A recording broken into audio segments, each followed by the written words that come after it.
दिवाळी म्हणजे प्रकाश, लखलखाट आणि सगळीकडे दिवे लावतो आपण आणि असाच काही आकाशकंदील मी माझ्या घरात लावलेला आहे आणि तो बनवलेला आम्ही घरच्या घरी. तर स्वागत आहे तुमचं शुभांगी ब्लॉगमध्ये आणि आपण आज पाहूयात की मी आकाशकंदील कसा बनवला तेही घरच्या घरी. तर शिवच्या बाप्पांना खूप इंटरेस्ट आहे ह्या गोष्टीमध्ये. त्यांचं चाललेलं की आपण दरवर्षीप्रमाणे ह्या वर्षी देखील ना आकाशकंदील घरीच बनवूयात.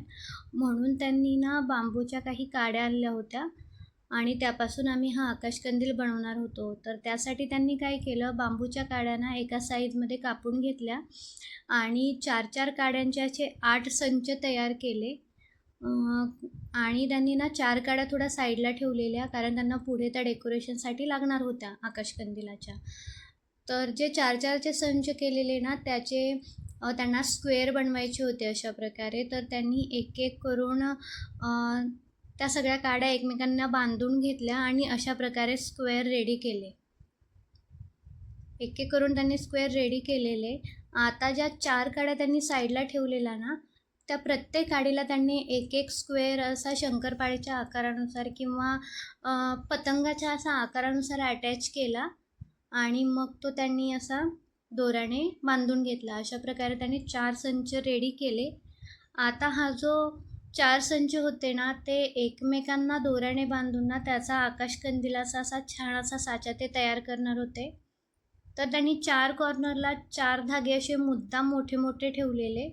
ते तुम्हाला कळेलच पुढे की ते कशासाठी त्यांनी असे धागे लांब लांब ठेवलेत ते. तर पहा, आमचा साचा रेडी झालेला आकाशकंदिलाचा. हे 4 पार्ट एकमेकांना बांधल्यानंतर त्यांनी एक जो स्क्वेअर होता तो खालच्या साईडला लावला आणि नंतर परत दुसरा स्क्वेअर वरच्या साईडला लावला आणि ते परत एकमेकांना धाग्याने बांधून घेतलं त्यांनी,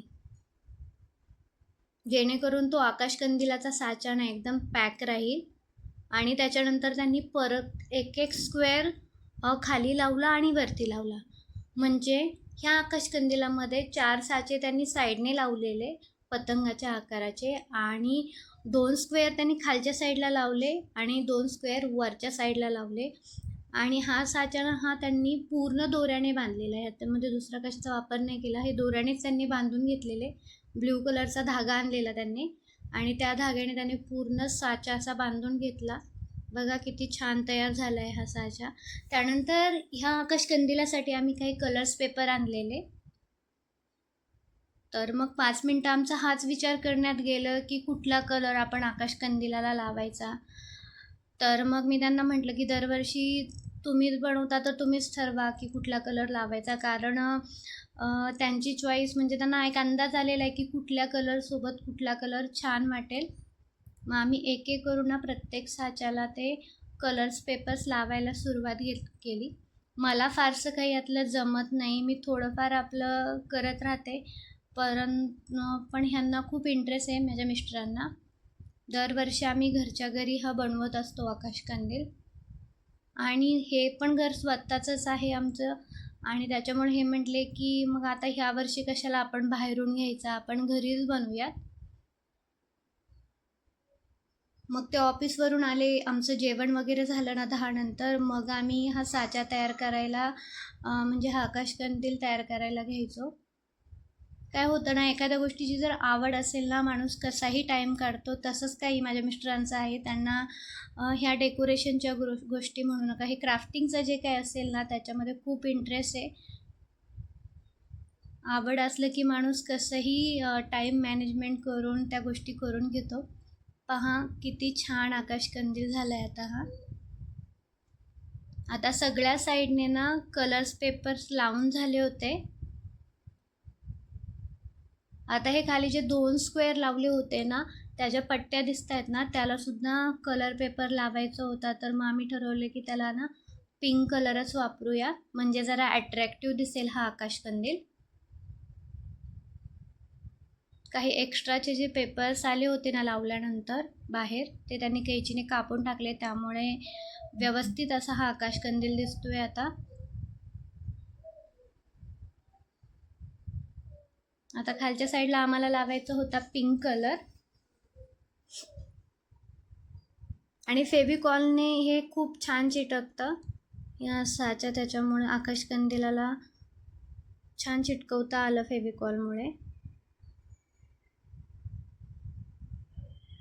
अशा प्रकारे एक एक करून दोन्ही साईडने आम्ही ना ते पिंक कलर लावून घेतले त्याला, आकाशकंदिलाला.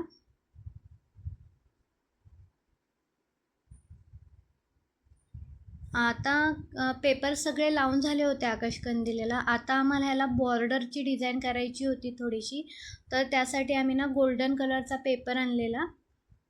तो अशा प्रकारात आम्ही कापून घेतला. आणि हे बा असं करायचं आहे तुम्हाला.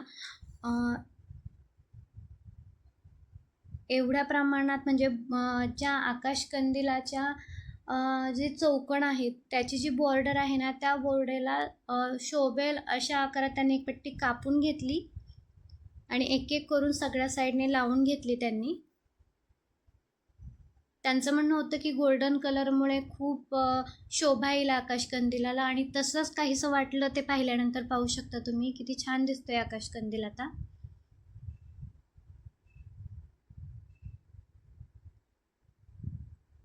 आता प्रत्येक साईडला ही बॉर्डर लावून घ्यायची होती, म्हणजे आकाशकंदिलाच्या जी वरची साईडचं जे आहे ना स्क्वेअरची बॉर्डर, त्याच्यानंतर प्रत्येक कॉर्नरला त्यांनी ही सोनेरी कलरची बॉर्डर लावून टाकली.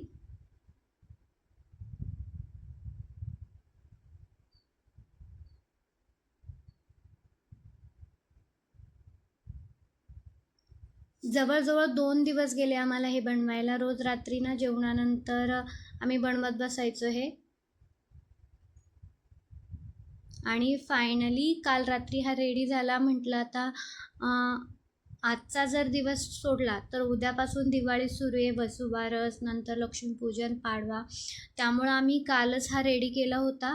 म्हटलं की एकदा की रेडी झाला की मग बाकीचं डेकोरेशन करायचं होतं, जसं की लाईटिंग वगैरे लावायचे होते, थोडंसं अजून डेकोरेशन करायचं होतं. म्हटलं आकाशकंदिलाला जास्त टाईम लागणार आहे तर तो पहिला करून घ्यावा. आता सगळीकडे बॉर्डर लावून झालेली. आता त्यांना थोडी अजून डिझाईन करायची होती. हे जे 4 पॉईंट्स एका ठिकाणी मिळत आहेत ना, जिथे तुम्हाला धागा दिसतोय, त्या ठिकाणी त्यांना थोडीशी डिझाईन लावायची होती. त्यांचं म्हणणं असं होतं की त्याच्यामुळे अजून अट्रॅक्टिव्ह दिसेल. मग त्यांनी त्याच्यासाठी 4 कॉर्नरला 4 असे पीस त्यांनी तयार केले आणि ते मधून कापून त्याला फेविकॉल लावून ते चिटकून दिले तिथे. आणि हे दोरं ठेवण्यामागे ना, हे दोऱ्याचे त्यांनी 4 साईडला ठेवलं, त्याच्यामागे एक कारण होतं. कारण त्यांना ह्या आकाशकंदिलाच्या 4ही साईडला ना असं लटकनसारखं लटकवायचं होतं. त्याच्यासाठी त्यांनी हे दोरे साईडला ठेवले होते. आता एक एक करून ना त्यांनी 4ही साईडला ही जी डिझाईन तयार केलेली ती लावून घेतली. आता आम्हाला बनवायचे होते लटकन. मग आम्ही परत ह्या लटकनसाठी पिंक कलरच्याच पेपरचा वापर केला. त्याच्या अशा घड्या केल्या आणि त्याच्यानंतर कैचीने ना खालून असे काप केले, असे झिरमळ्या झाल्यासारखं पाहू शकता तुम्ही. आणि त्यानंतर अशी त्याची घडीवर घडी घालून असं लटकन तयार केलं. आणि त्या लटकनाच्या वरच्या साईडला ना गोल्डन कलरची एक पट्टी लावली, त्यामुळे ते लटकन खूप छान दिसत होतं. अशा प्रकारे करून घेतलं त्यांनी आणि वरती गोल्डन कलरचा एक पेपर लावून दिला.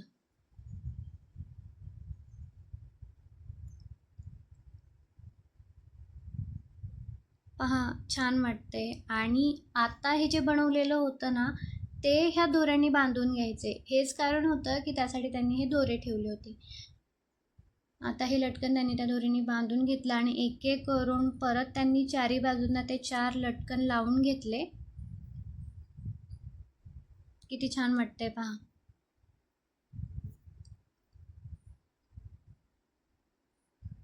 आता झाला होता आमचा आकाशकंदील रेडी. आता आम्हाला खाली थोड्याशा ना झिरमिळ्या करायच्या होत्या. आकाशकंदिलाच्या खाली जे असतं ना ते एक बनवायचं होतं. आणि ते म्हटले, मिस्टर बोलले की आपण ना ह्या आकाशकंदिलामध्ये थोडेसे असे 4 फ्लावर्स बनवूयात आणि ते चिटकून देऊयात, त्यामुळे आकाशकंदील अजून छान दिसेल. मग त्यांनी परत त्या सोनेरी कागदाचे ना असे छोटे छोटे स्क्वेअर केले आणि त्याच्यापासून 4 फ्लावर्स रेडी केले. अशा प्रकारे पाहू शकता किती छान फ्लावर बनवले त्यांनी.